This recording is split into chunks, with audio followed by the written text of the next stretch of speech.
Bagaimana supaya hidup kita bisa mempertahankan korban tetap ada setiap hari, sehingga api di atas mezbah kita tetap terjaga. Mezbah bicara tentang ibadah persekutuan, tempat untuk menghubungkan manusia dengan Allah. Korban kita di atas mezbah kita adalah hidup kita yang kita berikan kepada Tuhan. Ibadah tanpa korban akan menjadi rutinitas yang suam, tidak ada gairahnya. Tapi kalau ibadah kita punya korban, hati kita, waktu kita, pikiran kita berikan kepada Tuhan, maka itu akan mendatangkan gairah ilahi yang daripada Tuhan, sehingga saudara bersemangat menghadapi keadaan apapun. Waspada dengan perilaku-perilaku kita yang bisa menajiskan hidup saudara. Bukan perzinahan, bukan hanya percabulan, bukan hanya dosa perbuatan. Caramu beribadah yang tidak benar pun akan menajiskan hidup saudara. Ketika saudara meresponi penderitaan dengan persungutan, tidak percaya, mempertanyakan Tuhan, tidak bisa mengucap syukur ketika melewati persoalan, perkataannya negatif terus, dan keluhanmu, persungutanmu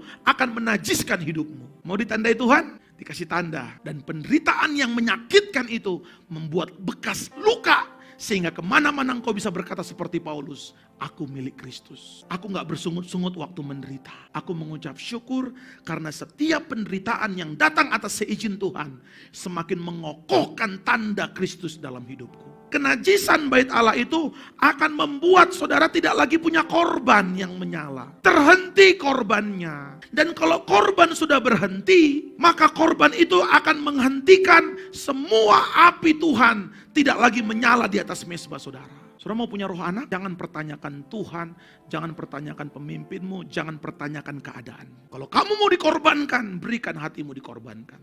Makanya roh anak ini penting.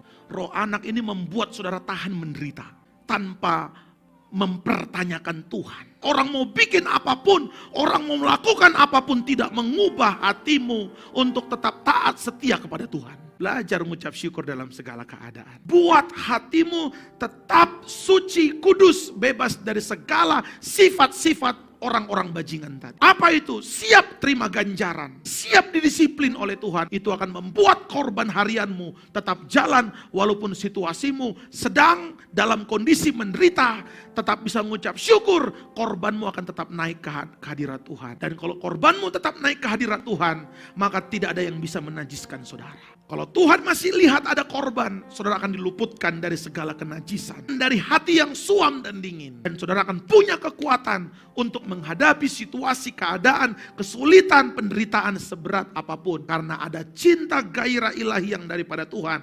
Dan itu yang akan membuat kita bebas dari segala kehancuran.